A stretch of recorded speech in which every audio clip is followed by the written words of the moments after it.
Congress party ने हरियाणा में हार की समीक्षा शुरू कर दी है। राहुल गांधी और पार्टी अध्यक्ष मल्लिकार्जुन खड़गे के साथ कई सीनियर नेता बैठे। अजय माकन ने इसके बारे में जानकारी दी।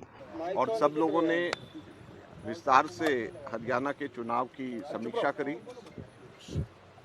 और जैसे कि आप सब लोगों को भी पता है, आप सब लोगों के चैनल्स में सब जगह के ऊपर एग्जिट पोल भी आए, ओपिनियन पोल भी आए।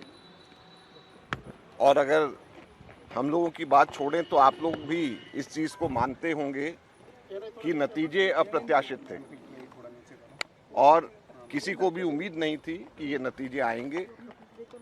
और एग्जिट पोल के बाद भी जिस तरीके से जो एग्जिट पोल्स भी बता रहे थे, जो नतीजे आए उसमें ज़मीन और आसमान का फर्क था।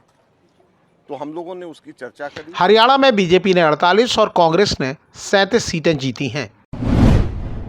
कांग्रेस पार्टी ने जब हरियाणा में मिली हार की वजह तलाशने के लिए पहली बार मंथन किया, तब उस बैठक में पूर्व सीएम भूपिंदर सिंह हुड्डा और कुमारी शैलजा मौजूद नहीं थे।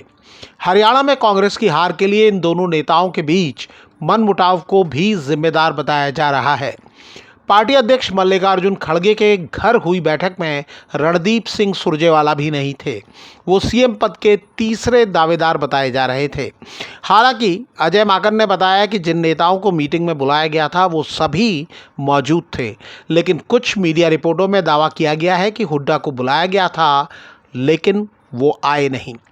ये भी दावा किया गया है कि राहुल गांधी हरियाणा के नतीजों को लेकर नाराज दिखे और उन्होंने कहा कि पार्टी नेताओं ने निजी हितों को ऊपर रखा। ये बताया जाता है कि उनका इशारा हुड्डा और कुमारी शैलजा की ओर था।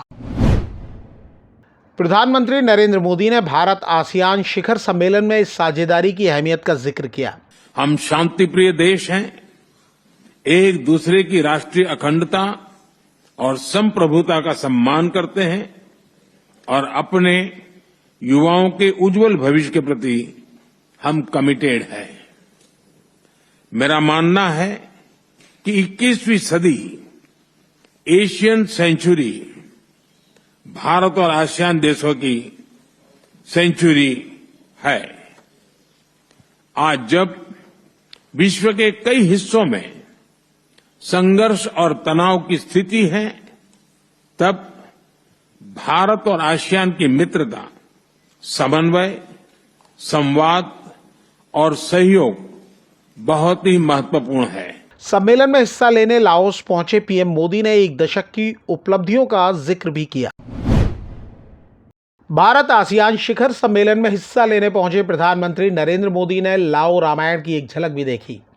पीएम मोदी ने सोशल प्लेटफॉर्म एक्स पर एक वीडियो साझा किया है। पीएम मोदी ने लिखा है कि विजयदशमी कुछ दिन दूर है और उन्होंने लाओ पीडीआर में लाओ रामायण का एक हिस्सा देखा जिसमें प्रभु श्री राम की रावण पर विजय को दिखाया गया है।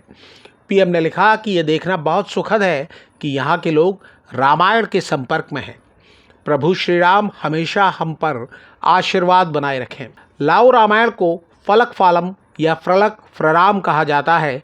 ये भारतीय रामायण से अलग है। ये बौद्ध समूहों के माध्यम से 16वीं सदी में लाओस पहुंची थी। विदेश मंत्रालय के प्रवक्ता ने कहा है कि साझा विरासत और परंपरा दोनों देशों को करीब ला रही है। मेगा स्टार अमिताभ बच्चन अपना जन्मदिन मना रहे हैं। हिंदी सिनेमा में अमिताभ बच्चन कामयाबी के पर्याय रहे हैं। एक समय ऐसा था जब उन्हें वन मैन इंडस्ट्री कहा जाता था। फिर एक दौर वो भी आया जब अमिताभ को नाकामी झेलनी पड़ी, लेकिन उन्होंने उस दौर को भी पीछे छोड़ा और कामयाबी के नए कीर्तिमान बनाए। अमिताभ बच्चन की ऐसी तमाम खूबियों की वजह से देश के सबसे बड़े सुपरस्टारों में से एक रजनीकांत उनके फैन हैं। रजनीकांत कहते हैं कि जब उन्होंने अपने सारे पैसे गंवा दिए और कर्जे में डूबे हुए थे तो कई लोग खुशियां मना रहे थे, लेकिन 65 की उम्र में फेल होने के बाद भी वो वापस आए। 18 घंटे काम करके उन्होंने पैसों की तंगी खत्म की और महानायक के तौर पर दोबारा स्थापित हुए।